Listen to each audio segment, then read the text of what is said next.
kung pagkain pa lang, di ba?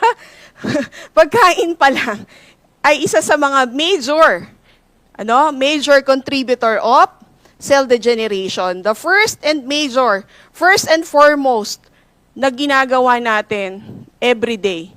Nakakalungkot kasi hindi naman pwedeng hindi tayo kakain. But then again, kailangan we are aware po sa mga kinakain natin. Especially sa mga picture na nakikita ninyo. Alam niyo po bang, nadidefine niyo po ba yung alkaline food and acidic food? No? Sabi nga po, ang alkaline is God-made food. Pero sa panahon natin ngayon na we are very modern, andyan na po yung mga spray chemicals na hindi natin pwedeng iwasan. But then again, kailangan meron po tayong yung mga organic, no? Aware po tayo sa mga organic and natural food. Ayan. And secondly, kung tayo po ay merong habits of these vices, meron po ba? Okay. Kung wala, palakpakan niyo po yung sarili ninyo. Ayan. Okay? Anyway, sabi naman po, lahat ay in moderation. No? Pwede naman po, pero kailangan, again, we are familiar for the word moderation. Kaya lang, kahit anong tingin ko talaga ditong moderation, wala akong makitang health benefits dito no? Sa alcohol, meron pa po. Pwede pa, no? Meron pa po. Pero talagang dito, parang wala na talaga Wala talaga. Okay? So, stress. Okay. Stress is one of the major factor din po bakit tayo magkakasakit. Alam niyo po ba na ang stress, yan po ay lifestyle na rin natin. In fact, kahit po baby, pag ang baby nagutom, hindi mo nabigyan ng gatas at umiyak, stress na po yan. No? Kaya po hindi natin talaga kaya po ang stress ay kasama na. Bakit po tayo nagkakasakit? And 3B lang po, if we are stressed, our adrenal glands produces cortisol. Cortisol is necessary to our health, to our body. But then, kailangan po ay right balance. Yung too much, hindi po siya maganda. Yung too little, hindi rin po siya maganda kasi balance dapat po. No? Enough talaga yan. Paano mo masabing right? Right cortisol po siya. Pag yung, pag sinabing yung too much cortisol, yung galit na galit, gustong manakit, yun po yung right cortisol. Yun naman pong too little, is kahit anong gawin kong patawa, ang itsura ay nakaganon lang. O yan, parang ganyan. Ayan, no? So, kailangan po right balance. Not too much, not too little. Okay. So, yung kaninang slides po, pinakita ko, 3, it is controllable.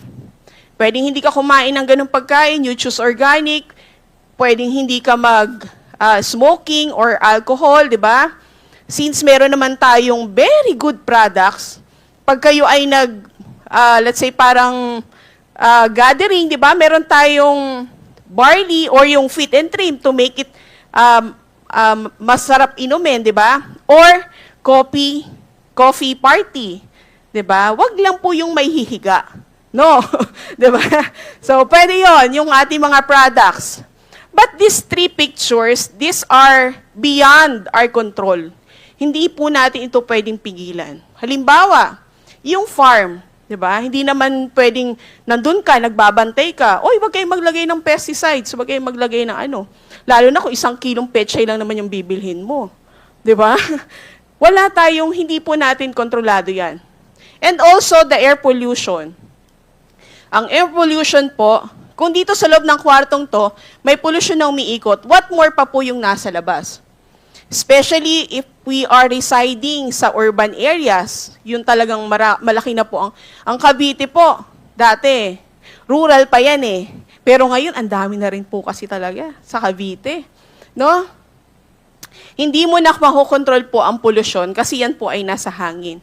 Kahit hindi ka po huminga ng 1 minute, no? 30 seconds, paghinga mo, pollution pa rin eh. Di po ba? And the water pollution. Ako pala kung sinasabi, ako po ay laking Quezon, no? Sa Quezon, uso pa po sa amin dati pag naglalaro kami ng tumbang preso or kahit anong laro, umiinom kami sa poso. Hindi ko masabi Poso Negro. Ayan, umiinom kami sa poso pagkatapos. Kaya lang, nung umuwi po ako, ang dami na rin, dikit-dikit na rin po halos ang mga bahay-bahay. Imagine mo, kanya-kanyang CR, kubeta, no, palikuran. Saan mo pa ilalagay dun yung poso? Baka mamaya pag bomba mo may gulaman. Uy, may gulaman. Di ba? So, hindi na po talaga. Hindi na tayo talaga directly nakakainom sa poso at saka sa gripo. Sa amin, okay naman. Kaya lang, maamoy mo yung chlorine.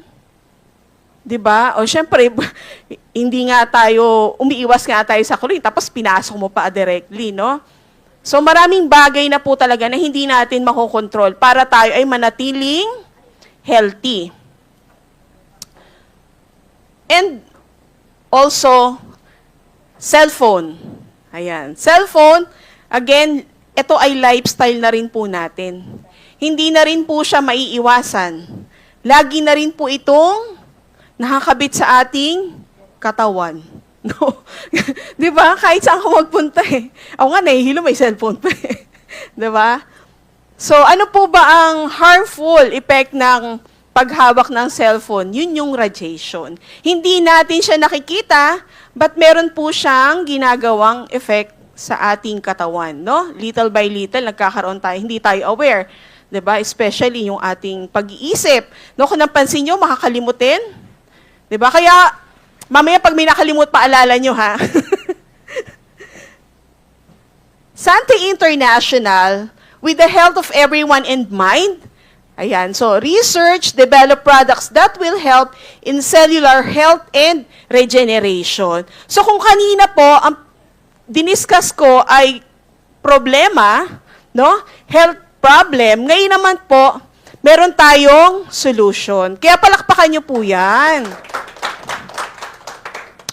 So, barley, recognized by science as the most nutritious of all plant food, containing broad spectrum of essential vitamins, minerals, enzymes, amino acids, enzymes, chlorophyll, phytonutrients, and phytochemicals. Napakadami po.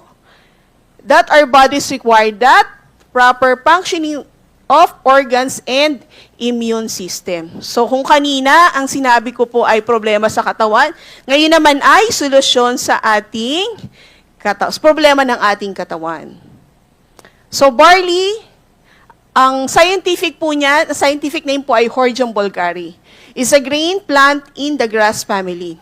Science, alam natin, yun ay pag-aaral. Kaya nga po ang barley, dumaan po to sa studies. Hindi lang po ito basta pinitas, tapos prinases. Dumaan po siya sa pag-aaral. Okay?